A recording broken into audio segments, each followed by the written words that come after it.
Sasi തരൂരിന്റെയും TN. പ്രതാപന്റെയും നിയമസഭാ മോഹത്തിനെതിരെ AK. Antony. Parliament തെരഞ്ഞെടുപ്പിനെക്കുറിച്ച് മാത്രം ഇപ്പോൾ സംസാരിച്ചാൽ മതി.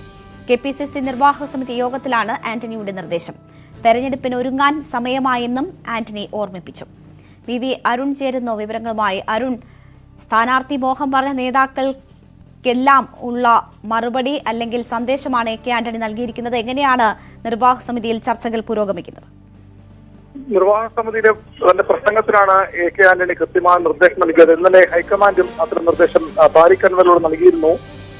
ലോക്സഭാ തെരഞ്ഞെടുപ്പിന്റെ ഒരുക്കങ്ങളിലേക്ക് പാർട്ടി കടക്കുകയാണ്. ആ ഘട്ടത്തിൽ ചിന്ത അതിനെപ്പറ്റി മാത്രം മതി. ഇതാണ് ആന്റണിക്ക് പ്രധാന നിർദ്ദേശവും ഉപദേശവും. ഇപ്പോൾ മറ്റു തെരഞ്ഞെടുപ്പുകളെ കുറിച്ച് സംസാരിക്കേണ്ട സമയമല്ല. ലോക്സഭാ തെരഞ്ഞെടുപ്പ് മാത്രമാകണം മുന്നിലുള്ള ലക്ഷ്യം. അതിനുവേണ്ടി ഒരുങ്ങണം.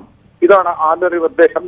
മുതിർന്ന നേതാക്കളോട്, കെ.പി.സി. അധ്യക്ഷനും പ്രതിപക്ഷവും അടക്കമുള്ള മുതിർന്ന നേതാക്കളോട് ഇതിനു മുമ്പ് തന്നെ ആന്റണി ഇക്കാര്യം സൂചിപ്പിച്ചതായും വിവരം ലഭിക്കുന്നുണ്ട്. ഏതായാലും തരൂരിന്റെ മുഖ്യമന്ത്രി സ്ഥാനാർത്ഥിയാവാനുള്ള മോഹവും അതുപോലെ തന്നെ നിയമസഭാ തെരഞ്ഞെടുപ്പിൽ മത്സരിക്കാനുള്ള ടി.എൻ. പ്രതാപന്റെ മോഹവും ഈ ഘട്ടത്തിൽ ചർച്ച ചെയ്യുന്നത് പാർട്ടിക്ക് വലിയ തിരിച്ചടി ഉണ്ടാക്കും എന്ന വിലയിരുത്തലാണ് നേതൃത്വത്തിലുള്ളത്.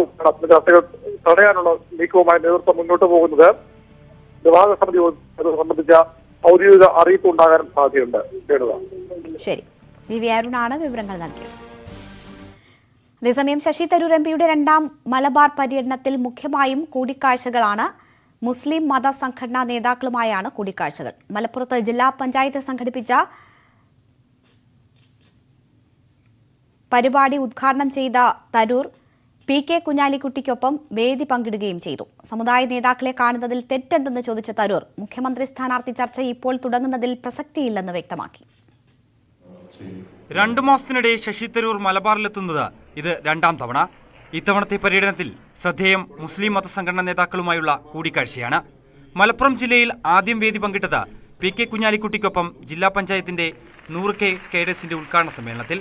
മുഖ്യമന്ത്രി സ്ഥാനത്തേക്ക് തയ്യാറാണോ എന്ന ആവർത്തിച്ചുള്ള ചോദ്യങ്ങൾക്ക് ശശി തരൂരിന്റെ മറുപടി ഇങ്ങനെ: നോക്കൂ, ഇതിനെക്കുറിച്ച് എന്തിനാണ് നമ്മൾ ഇപ്പോഴാണ് ചർച്ച ചെയ്ത് എനിക്ക് മനസ്സിലായില്ല. ഞാൻ തുടക്കം മുതൽക്കേ പറഞ്ഞു, നിങ്ങളെല്ലാവരും ചോദിക്കുന്നു മുഖ്യമന്ത്രിയാവാൻ തയ്യാറാണ്. ഞാൻ തയ്യാറല്ലെന്ന് പറയാൻ സാധിക്കുമോ? പക്ഷെ ഞാൻ പറഞ്ഞു ഇതിനെക്കുറിച്ച് ചർച്ച ചെയ്യുന്ന ഒരു പ്രസക്തിയില്ല. 2026 വരെ നമുക്ക് കാത്തിരിക്കണം. ഇപ്പോൾ നമുക്കൊരു മുഖ്യമന്ത്രിയുമുണ്ട്, അദ്ദേഹത്തിന് വലിയൊരു ഭൂരിപക്ഷവുമുണ്ട്. ഈ സ്ഥാനം വേക്കൻ്റ് ആവാൻ ഒരു ധൃതിയുമില്ല. നമ്മൾ 3 വർഷം കാത്തിരിക്കണം. അതിന് മുമ്പേ 24 തെരഞ്ഞെടുപ്പുണ്ട്. അതിനുവേണ്ടി തീരുമാനങ്ങൾ എടുക്കണം. അത് പാർട്ടിയും തീരുമാനിക്കും, ജനങ്ങളും തീരുമാനിക്കും എന്താ അവർക്ക് വേണ്ടത്. കോൺഗ്രസിന്റെ ആഭ്യന്തര കാര്യങ്ങളിൽ ലീഗ് ഒരു കാലത്തും ഇടപെടില്ല എന്ന് പറഞ്ഞു തുടങ്ങിയ പി.കെ. കുഞ്ഞാലിക്കുട്ടി തരൂരിന്റെ സന്ദർശനങ്ങൾക്ക് പ്രത്യേക രാഷ്ട്രീയമാനം നൽകേണ്ട എന്നും വ്യക്തമാക്കി. അല്ല, ലീഗിന് അതിനെ സംബന്ധിച്ച് പ്രത്യേക മാനങ്ങൾ ഇല്ല. ലീഗ് ഈ കാര്യങ്ങളെയൊക്കെ കാണുന്നത് ഇപ്പോൾ ശ്രീ രാഹുൽ ഗാന്ധി, കെ.പി.സി.സി. പ്രസിഡന്റ്, പ്രതിപക്ഷ നേതാവ്, അതുപോലെയൊക്കെ തന്നെ ഇന്ത്യൻ നാഷണൽ കോൺഗ്രസിന്റെ സമുന്നതനായ ഒരു നേതാവ്, ആ നിലയ്ക്ക് നമ്മൾ കാണുന്നുള്ളൂ. ബുധനാഴ്ച മലപ്പുറം മാലാപ്പറമ്പിൽ MES സംഘടിപ്പിച്ച പരിപാടി ഉദ്ഘാടനം ചെയ്ത ശശി തരൂർ വെള്ളിയാഴ്ച കോഴിക്കോട് വെച്ച് സംസ്ഥാന നേതാക്കളെയും KNM നേതാക്കളെയും കാണുന്നുണ്ട്. ഇതിനു പുറമെ വൈകുന്നേരം വിസ്ഡം ഇസ്ലാമിക് ഓർഗനൈസേഷൻ പ്രതിനിധികളുമായും കൂടിക്കാഴ്ച നടത്തും. തന്നെ ക്ഷണിച്ചതനുസരിച്ചാണ് മതനേതാക്കളെ കാണുന്നതെന്ന് ശശി തരൂർ വിശദമാക്കുമ്പോഴും കൂടിക്കാഴ്ചകളുടെ രാഷ്ട്രീയം നൽകുന്ന സന്ദേശം വലുതാണ്. ന്യൂസ് 18 മലപ്പുറം. കേരള ബാങ്ക് രൂപീകരണത്തിനെതിരായ ഹർജിയിൽ സ്റ്റേയില്ല. നടപടി നിയമാനുസൃതമെന്ന് ഹൈക്കോടതി വ്യക്തമാക്കി. നിയമസഭ പാസാക്കിയ സഹകരണ നിയമ ഭേദഗതി നിയമത്തിലെ വ്യവസ്ഥകളുടെ ഭരണഘടനാ സാധുത ചോദ്യം ചെയ്ത് UA ലത്തീഫ് MLA ഉൾപ്പെടെ ഹൈക്കോടതിയിൽ നൽകിയ ഹർജിയിലാണ് വിധി. വിവരങ്ങളുമായി ഡാനി പോൾ ചേരുന്നു. ഡാനി, സ്റ്റേ അനുവദിച്ചിട്ടില്ല കോടതി. എന്തൊക്കെ കാരണങ്ങളാണ് ഇതിന് ചൂണ്ടിക്കാട്ടിയിട്ടുള്ളത്? രേണുക, പ്രധാനമായും ഈ നടപടി നിയമാനുസൃതമാണെന്നാണ് ഹൈക്കോടതിയുടെ നിരീക്ഷണം. അതുകൊണ്ട് തന്നെയാണ് ഈ സ്റ്റേ ആവശ്യം കോടതി തള്ളുന്നത്. പ്രത്യേകിച്ച് ഇതിന്റെ ഒരു നടപടിക്രമങ്ങളുമായി മുന്നോട്ട് പോവുകയാണ്. കേരള ബാങ്ക് രൂപീകരണത്തിനെതിരായാണ് പ്രധാനമായും തന്നെ ഈ ഹർജി സമർപ്പിക്കപ്പെട്ടിരിക്കുന്നത്. ഇപ്പോൾ മറ്റ് ബാങ്കുകൾ, പ്രത്യേകിച്ച് മലപ്പുറം ജില്ലാ ബാങ്കിന് ഉൾപ്പെടെ കേരള ബാങ്കിൽ ലയിപ്പിക്കാനുള്ള നടപടികൾ മുന്നോട്ട് പോകുന്നു. ഈ ഘട്ടത്തിൽ ഇടപെടാൻ കഴിയുകയില്ല എന്ന് തന്നെ കോടതി വ്യക്തമാക്കിയിട്ടുണ്ട്. ഈ ഹർജി സംബന്ധിച്ച് വിശദമായ വാദം കേൾക്കാം, പക്ഷെ ഈ ഘട്ടത്തിൽ ഇപ്പോൾ ഇടപെടാൻ കഴിയില്ല. അതുകൊണ്ട് ഈ സ്റ്റേ എന്നൊരു ആവശ്യം അംഗീകരിക്കാൻ കഴിയില്ല എന്ന് കോടതി വ്യക്തമാക്കി. UA ലത്തീഫ് MLA യും അതോടൊപ്പം തന്നെ മലപ്പുറം ജില്ലാ ബാങ്ക് പ്രസിഡന്റും 93 സഹകരണ സംഘങ്ങളുമാണ് ഈ ആവശ്യവുമായി ബന്ധപ്പെട്ടുകൊണ്ട് ഹൈക്കോടതിയെ സമീപിച്ചത്. കേരള ബാങ്ക് രൂപവൽക്കരണത്തിന് നിയമസഭ പാസാക്കി പാസാക്കിയ സഹകരണ നിയമ ഭേദഗതി നിയമത്തിലെ വ്യവസ്ഥകളുടെ ഭരണഘടനാ സാധുതയാണ് ചോദ്യം ചെയ്തിരുന്നത്. അതുകൊണ്ട് ഇതിൽ വളരെ നിർണായകം തന്നെയായിരുന്നു സർക്കാരിന് ഇത് സംബന്ധിച്ച് ഹൈക്കോടതിയുടെ നിരീക്ഷണമെന്ന് നീക്കമെന്നെല്ലാം തന്നെ നിർണായകം തന്നെയായിരുന്നു. പ്രത്യേകിച്ച് മലപ്പുറം ജില്ലാ ബാങ്കിനെ കേരള ബാങ്കിൽ ലയിപ്പിക്കാനുള്ള ഒരു നീക്കത്തിനെതിരായിരുന്നു ഈ ഒരു ഹർജി വന്നുകൊണ്ടിരുന്നത്. ഇത് കോടതി പരിഗണിക്കുമ്പോൾ തന്നെ നേരത്തെയും അഡ്വക്കേറ്റ് ജനറൽ ഇതിൽ കോടതിയെ അറിയിച്ചിരുന്നു. ഇതിൽ നിയമപരമായ തടസ്സങ്ങളില്ല എന്ന് അദ്ദേഹം കോടതിയെ അറിയിച്ചിരുന്നു. ജില്ലാ ബാങ്കിനെ ലയിപ്പിക്കുന്നതിനെതിരായ ഹർജികൾ നിലനിൽക്കില്ലെന്നും ലയിപ്പിക്കാൻ ഹൈക്കോടതി ഡിവിഷൻ ബെഞ്ച് തന്നെ ഉത്തരവിട്ടിട്ടുണ്ടെന്നും നേരത്തെ സർക്കാരിന് വേണ്ടി അഭിഭാഷകർ ചൂണ്ടിക്കാണിച്ചിരുന്നു. ഈ വാദമുഖങ്ങളെല്ലാം അംഗീകരിച്ചുകൊണ്ടാണ് ഇപ്പോൾ ഹൈക്കോടതി ഇക്കാര്യത്തിൽ നിലപാടെടുത്തിരിക്കുന്നത്. ഡാനിപ്പോളാണ് വിവരങ്ങൾ നൽകിയത്. ഹോട്ടലുകളിൽ ഭക്ഷ്യസുരക്ഷ ഉറപ്പാക്കാൻ സ്പെഷ്യൽ ടാസ്ക് ഫോഴ്സ് രൂപീകരിച്ച സംസ്ഥാന സർക്കാർ 14 ജില്ലകളിലും പരിശോധന നടത്താൻ അധികാരം നൽകുമെന്ന് ആരോഗ്യമന്ത്രി വീണ ജോർജ്. ഭക്ഷ്യസുരക്ഷാ വകുപ്പിന്റെ സുരക്ഷാ റേറ്റിംഗ് ഉടൻ നടപ്പാക്കുമെന്നും പച്ചമുട്ട ഉപയോഗിച്ചുണ്ടാക്കുന്ന മയണൈസ് നിരോധിച്ചതായും മന്ത്രി അറിയിച്ചു. കഴിഞ്ഞ ദിവസം ആരോഗ്യമന്ത്രിയുടെ അധ്യക്ഷതയിൽ ചേർന്ന യോഗത്തിലാണ് ഭക്ഷ്യസുരക്ഷ ഉറപ്പാക്കുന്നതിനായുള്ള നിർദ്ദേശങ്ങൾ മുന്നോട്ട് വെച്ചത്. പരിശോധനകൾക്കായി സംസ്ഥാനതല സ്പെഷ്യൽ ടാസ്ക് ഫോഴ്സ് രൂപീകരിക്കും. 14 ജില്ലകളിലും പരിശോധന നടത്താൻ ഫോഴ്സിന് അധികാരം നൽകും. ഓഡിറ്റോറിയങ്ങളിൽ ഭക്ഷണ വിതരണത്തിന് ലൈസൻസ് ഉള്ളവർക്ക് മാത്രമാണ് അനുമതി. ഭക്ഷ്യസുരക്ഷാ വകുപ്പ് നടപ്പിലാക്കുന്ന ഹൈജീൻ റേറ്റിംഗ് ആപ്പ് 20 ദിവസത്തിനുള്ളിൽ ലഭ്യമാക്കുമെന്നും ആരോഗ്യമന്ത്രി പറഞ്ഞു. ഏതൊക്കെ ഹോട്ടലുകളാണ് ഹൈജീൻ റേറ്റിംഗിൽ വകുപ്പ് അടയാളപ്പെടുത്തിയിരിക്കുന്നത് എന്നുള്ളത് ഈ ആപ്പിലൂടെ മനസ്സിലാക്കാൻ സാധിക്കും. നമുക്ക് അത് ആപ്പ് റെഡി ആയിട്ടുണ്ട്. അത് പ്ലേ സ്റ്റോറിൽ കൂടി അവൈലബിൾ ആക്കുകയാണ്. ഈ ഏതാനും ദിവസങ്ങൾക്കുള്ളിൽ അടുത്ത ആഴ്ച മിക്കവാറും നമുക്കത് പൊതുസമൂഹത്തിനായി യൂസ് ചെയ്യുന്ന രീതിയിലേക്ക് സമർപ്പിക്കാൻ കഴിയുമെന്നുള്ളതാണ് കരുതുന്നത്. അതിന്റെ എല്ലാ കമ്പോണൻസും റെഡിയായി അവർ പ്ലേ സ്റ്റോറിൽ കൂടി അവൈലബിൾ ആക്കുന്നതിന് വേണ്ടിയിട്ടാണ് ഇപ്പോൾ അതിന്റെ പ്രവർത്തനമാണ് നടക്കുന്നത്. കൂടുതൽ നേരം തുറന്നു വെക്കുന്ന നോൺ വെജ് മയോണൈസ് ഭക്ഷ്യവിഷബാധകളിലെ സ്ഥിരം വില്ലനാണെന്ന നിഗമനത്തിന്റെ അടിസ്ഥാനത്തിലാണ് പച്ചമുട്ട ഉപയോഗിച്ചുള്ള മയോണൈസ് നിരോധിച്ചത്. പകരം വെജിറ്റബിൾ മയോണൈസോ പാസ്ചറൈസ്ഡ് ചെയ്ത മുട്ട ഉപയോഗിച്ചുള്ള മയോണൈസോ ഉപയോഗിക്കാം. ഭക്ഷണം പാഴ്സൽ കൊടുക്കുമ്പോൾ നൽകുന്ന സമയവും എത്ര നേരത്തിനുള്ളിൽ ഉപയോഗിക്കണമെന്നതും രേഖപ്പെടുത്തിയ സ്റ്റിക്കർ പതിപ്പിക്കണം. ഗ്രാമനഗര വ്യത്യാസമില്ലാതെ ഭക്ഷ്യസുരക്ഷാ പരിശോധനകൾ ഉണ്ടാകുമെന്നും ആരോഗ്യമന്ത്രി അറിയിച്ചു. ന്യൂസ് 18 തിരുവനന്തപുരം. കളമശ്ശേരിയിൽ നിന്ന് 500 കിലോഗ്രാം പഴകിയ കോഴിയിറച്ചി പിടികൂടി. കളമശ്ശേരി കൈപ്പടമുകളിലെ വീട്ടിൽ സെൻട്രൽ കിച്ചൺ എന്ന പേരിൽ പ്രവർത്തിച്ചിരുന്ന സ്ഥാപനത്തിൽ നിന്നാണ് ഇറച്ചി പിടികൂടിയത്. കൊച്ചിയിലെ വിവിധ ഹോട്ടലുകളിൽ ഷവർമ അടക്കമുള്ള വിഭവങ്ങൾ ഉണ്ടാക്കി വിതരണം ചെയ്യാൻ സൂക്ഷിച്ച ഇറച്ചിയാണ് പിടികൂടിയത്. നാട്ടുകാർ നൽകിയ വിവരത്തിന്റെ അടിസ്ഥാനത്തിൽ കളമശ്ശേരി നഗരസഭ ആരോഗ്യ വിഭാഗത്തിന്റെ നേതൃത്വത്തിലായിരുന്നു പരിശോധന. വീടിന്റെ പുറത്തു സൂക്ഷിച്ചിരുന്ന ഫ്രീസറുകളിൽ നിന്നായി 500 കിലോഗ്രാമോളം ഇറച്ചിയാണ് പിടിച്ചെടുത്തത്. തമിഴ്നാട്ടിലെ ഫാമുകളിൽ നിന്നുമാണ് രോഗം ബാധിച്ച ചത്ത കോഴികളുടെ ഇറച്ചി കൊണ്ടുവന്നത് എന്നാണ് വിവരം. പിടിച്ചെടുത്ത മാംസം അഴുകി തുടങ്ങിയിരുന്നു. ഈ സാധനം അന്യ സംസ്ഥാനങ്ങളിൽ നിന്ന് ചത്ത കോഴി, ഈ കൈ കാല് തളർച്ചയുള്ള കോഴികളൊക്കെ ഫാമിൽ നിന്ന് കയറി വരുന്നത്, അത് ഫ്രീസറാക്കിയിട്ട് ട്രെയിൻ മാർഗം റെയിൽവേ സ്റ്റേഷനിൽ വന്നിട്ട് ആ സാധനം ഇതുപോലുള്ള ഗോഡൗണുകളിലെടുത്ത് സൂക്ഷിച്ച് അവിടെ നിന്ന് ഷവർമ, അൽഫാമ് മാർഗമുള്ള വലിയ വലിയ കടകളിലേക്ക് വില കുറച്ച് കയറി പോകുന്ന ഒരു സമ്പ്രദായമാണ് ഈ സംഭവം. പരിശോധനയിൽ 150 കിലോഗ്രാം പഴകിയ എണ്ണയും പിടിച്ചെടുത്തിട്ടുണ്ട്. പാലക്കാട് സ്വദേശി ജുനൈസിന്റേതാണ് സ്ഥാപനം. 5 ഇതര സംസ്ഥാന തൊഴിലാളികൾ പരിശോധന നടക്കുമ്പോൾ സ്ഥലത്തുണ്ടായിരുന്നു. നഗരസഭയുടെ ലൈസൻസുകൾ ഇല്ലാതെയാണ് ഇറച്ചി സൂക്ഷിച്ചതെന്ന് ആരോഗ്യ വിഭാഗം ഉദ്യോഗസ്ഥർ പറഞ്ഞു. 6 മാസമായി സ്ഥാപനത്തിൽ നിന്നും നഗരത്തിലെ വിവിധ ഹോട്ടലുകളിലേക്ക് ചിക്കൻ വിതരണം ചെയ്യുന്നുണ്ട്. ഇന്ന് രാവിലെയും ഇവിടെ നിന്നും കൊച്ചിയിലെ വിവിധ ഹോട്ടലുകളിലേക്ക് ഇറച്ചി കൊണ്ടുവരുന്നുവെന്ന് ജീവനക്കാർ ഉദ്യോഗസ്ഥർക്ക് മൊഴി നൽകിയിട്ടുണ്ട്. ന്യൂസ് 18 കൊച്ചി. ശബരിമല ഭക്തി സാന്ദ്രം.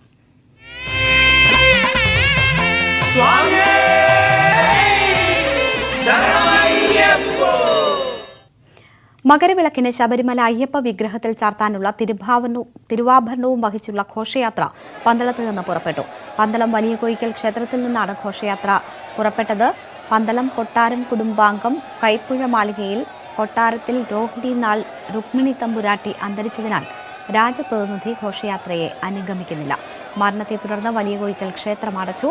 വിവരങ്ങളുമായി പന്തളത്ത് നിന്ന് ജി ശ്രീജിത്ത് ചേരുന്നു. ശ്രീജിത്ത്, അപ്രതീക്ഷിതമായി ഉണ്ടായ മരണം, അതിൽ ചടങ്ങുകളിൽ ചില വ്യത്യാസങ്ങൾ വന്നിരുന്നു. രാജപ്രതിനിധി ഇല്ലാതെയാണ് ഇപ്പോൾ ഘോഷയാത്ര നടക്കുന്നത്. എന്തൊക്കെയാണ് വിവരങ്ങൾ? ഉച്ചയ്ക്ക് 1 മണിയോടുകൂടി തന്നെ പന്തളം വലിയ കോയിക്കൽ ശ്രീധർമ്മശാസ്ത്ര ക്ഷേത്രത്തിൽ നിന്ന് തിരുവാഭരണ ഘോഷയാത്ര ആരംഭിച്ചു.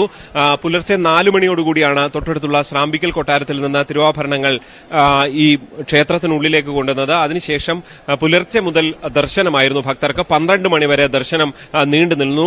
അതിനിടെയാണ് പന്തളം കൊട്ടാരത്തിലെ ഒരു അംഗം കൈപ്പുഴ മാളിക കൊട്ടാരത്തിൽ രുക്മിണി തമ്പുരാട്ടി മരിച്ച വിവരം വരുന്നത്. അതിനെ തുടർന്ന് ക്ഷേത്രം അടച്ചു. ഈ സമയത്ത് ക്ഷേത്രത്തിൽ നിന്നും തിരുവാഭരണങ്ങൾ പുറത്തേക്ക് മാറ്റുകയാണ് ചെയ്തത്. പിന്നീട് ക്ഷേത്രത്തിനുള്ളിലുള്ള ആചാരപരമായ ചടങ്ങുകളെല്ലാം ഒഴിവാക്കി ഈ കൊട്ടാരം പ്രതിനിധി രാജപ്രതിനിധി ശബരിമലയിലേക്ക് പോകുന്ന ആചാരവും ഒഴിവാക്കി.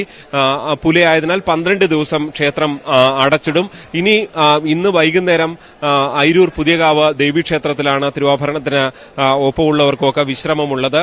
നാളെ പുലർച്ചെ അവിടെ നിന്ന് യാത്ര തുടങ്ങി രാത്രി ലാഹ സത്രത്തിൽ വിശ്രമിക്കും. മറ്റന്നാൾ പുലർച്ചെ കാടിനുള്ളിലൂടെ അട്ടത്തോട് ഉൾപ്പെടെ തലപ്പാറക്കോട്ട ഉൾപ്പെടെയുള്ള വഴികളിലൂടെ പാണ്ടിത്താവളത്തിലെത്തി പാണ്ടിത്താവളത്തിൽ നിന്നും വലിയാനവട്ടത്തിൽ നിന്നും ചെറിയാനവട്ടം, പമ്പ, ശരംകുത്തി സന്നിധാനം, അങ്ങനെയാണ് തിരുവാഭരണത്തിന്റെ ഒരു യാത്ര ഇനിയുള്ളത്.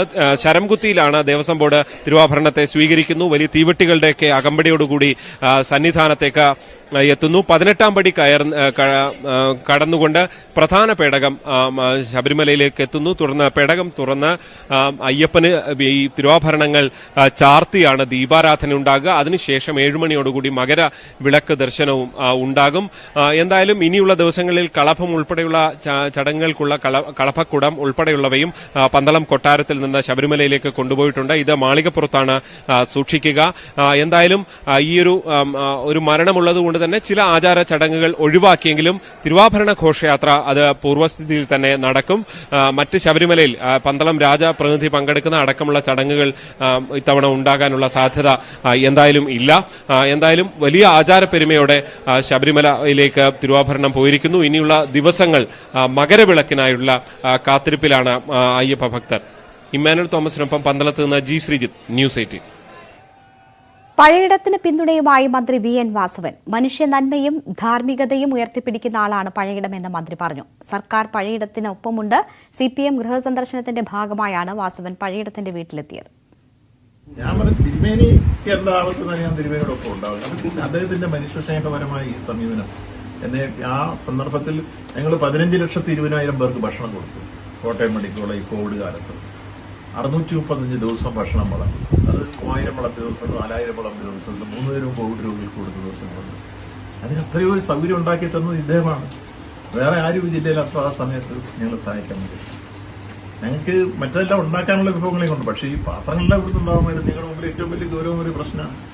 അത് ജീവിതത്തിൽ മറക്കാനാവാത്ത അദ്ദേഹം ചെയ്ത സമൂഹത്തിന് ചെയ്ത സേവനത്തിന്റെ ഭാഗമാണ് ജീവിതത്തിൽ. അത് മാത്രമല്ല, നിങ്ങൾക്കറിയാവുന്ന 51ാമത് കലോത്സവം കോട്ടയത്ത് നടക്കുമ്പോൾ ഞാനന്ന് സാഗര സംഘത്തിന്റെ ഭാരം MLA ആയിരുന്നു. അന്ന് പാചകകലാ നിധി പട്ടം അദ്ദേഹത്തിന് കൊടുത്തത് അവിടെ വെച്ചാണ്. MA ബേബി ആയിരുന്നു വിദ്യാഭ്യാസ വകുപ്പ്.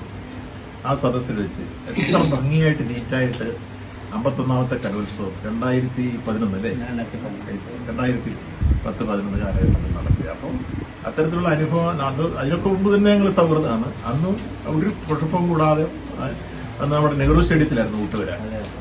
ഒരു പരിഭവം ഇല്ലാതെ അന്ന് മുതൽ ഇന്നുവരെ യുവനോത്സവ വേദികളിൽ കൃത്യമായി ഭക്ഷണം ഉണ്ടാക്കി കൊടുക്കുന്നത്. അതൊക്കെ കാര്യങ്ങൾ അദ്ദേഹം എപ്പോഴും ധാർമ്മികമായ വിഷയങ്ങളെ അപഗ്രഥിക്കുന്ന ആളാണ്. മനുഷ്യ സ്നേഹത്തിൽ അധിഷ്ഠിതമാണ് അദ്ദേഹത്തിന്റെ സമീപനങ്ങളെല്ലാം. അദ്ദേഹം ഈ കാര്യത്തിലൊന്നും കടുംപിടുത്തോ വാശിയോ ഒന്നും അദ്ദേഹത്തിനില്ല. അദ്ദേഹം നന്മയെ ആഗ്രഹിച്ചുള്ളൂ. അദ്ദേഹത്തിന്റെ ഒരു കയ്യിൽ ഒരു ക്ഷീണം വരാൻ അങ്ങനെ ടിവിയിൽ വികാരഭരിതനായി പറയുന്ന ഒരു രംഗം ഞാൻ വിഷമത്തോടു കൂടി കേട്ടു.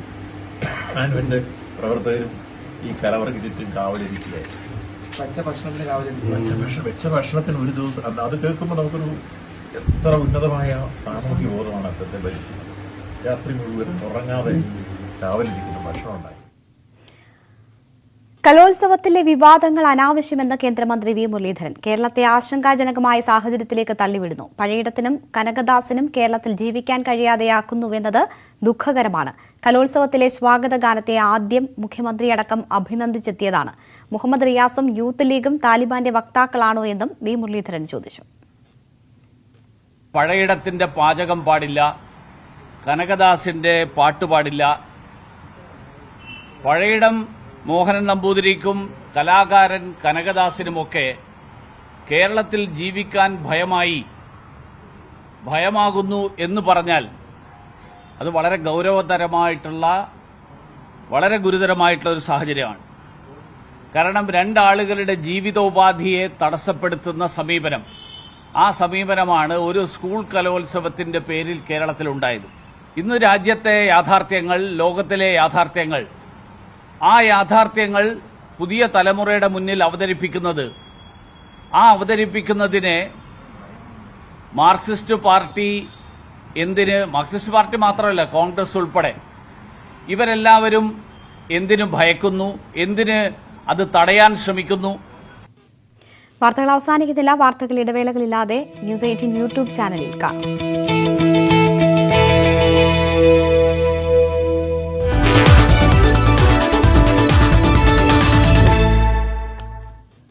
വാർത്തകൾ തുടരുന്നു. ലഹരി കടത്തിൽ CPM-ൽ പ്രകടമായ ഭിന്നത. ഷാനവാസിനെ തള്ളി CPM ജില്ലാ സെക്രട്ടറി ആർ നാസർ. ഷാനവാസിന് ക്ലീൻ ചിറ്റ് നൽകിയില്ല, കുറ്റക്കാരനല്ല എന്ന് പാർട്ടി കണ്ടെത്തിയിട്ടില്ല. സജി ചെറിയാൻ കുറ്റക്കാരനല്ലെന്ന് പറഞ്ഞിട്ടില്ല. പാർട്ടിയുടെ അന്വേഷണം നടക്കുന്ന വിഷയത്തിൽ എങ്ങനെ കുറ്റക്കാരനല്ലെന്ന് പറയാനാകുമെന്ന് അദ്ദേഹം ചോദിച്ചു. കൂടുതൽ അന്വേഷണം ആവശ്യമായതിനാലാണ് അന്വേഷണ കമ്മീഷനെ നിയോഗിച്ചത്. പങ്കുണ്ടോ എന്ന് പാർട്ടി പരിശോധിക്കുന്നതേ ഉള്ളൂ എന്നും ജില്ലാ സെക്രട്ടറി പറഞ്ഞു. അയാൾ കുറ്റവിക്തനൊന്നല്ല, ഇപ്പോൾ അന്വേഷിക്കേണ്ട വല്ല കാര്യമുണ്ടോ? അപ്പോൾ നിലവിൽ തെളിവില്ലാന്ന് പാർട്ടിക്ക് പറയാൻ കഴിയില്ല. അതുകൊണ്ടല്ലേ അന്വേഷണം വെച്ചത്, അല്ലെങ്കിൽ പിന്നെ അന്വേഷണം വെക്കുവോ? പാർട്ടിക്ക് അറിയാത്തതുകൊണ്ടല്ലേ അന്വേഷണം വെച്ചത്. ആ അന്വേഷണം വെച്ച് അന്വേഷിച്ച് റിപ്പോർട്ട് വരുമ്പോഴല്ലേ നമുക്ക് അറിയാനൊക്കെ ഉള്ളൂ ഇയാൾ തെറ്റ് ചെയ്തിട്ടുണ്ടോ. തെറ്റ് ചെയ്തിട്ടുണ്ടെങ്കിൽ നടപടി സ്വീകരിക്കും. അയാൾ ചെയ്തിട്ടില്ല എന്നുണ്ടെങ്കിൽ അയാളുടെ പേര് നടപടിയെടുക്കാൻ ഒക്കുവോ? കുട്ടനാട്ടെ കൂട്ടരാജിയെ തുടർന്നുള്ള തർക്കങ്ങൾ പരിഹരിച്ചതായി CPM ജില്ലാ സെക്രട്ടറി ആർ നാസർ. ആരും പാർട്ടി വിട്ടു പോകില്ല. കുട്ടനാട്ടിൽ നിന്ന് ലഭിച്ച പരാതികളിൽ പരിഹാരമുണ്ടാകും. താഴെത്തട്ടിൽ യോഗങ്ങൾ ചേരുമെന്നും അദ്ദേഹം പറഞ്ഞു. അവർ ഒഴിവാക്കി തരണമെന്ന് പറഞ്ഞതല്ല, അവർക്ക് ചില പരാതിയുണ്ട്. ആ പരാതി പരിഹരിക്കണമെന്നുള്ളതായിരുന്നു അവരുടെ അഭിപ്രായം. അത് ഞങ്ങളിവിടെ ചർച്ച ചെയ്തു. മുഴുവൻ പരാതിയും പരിഹരിച്ചു. ഒരു പ്രശ്നമില്ല. ബുള്ളറ്റിൻ പൂർണ്ണമാകുന്നു. നമസ്കാരം.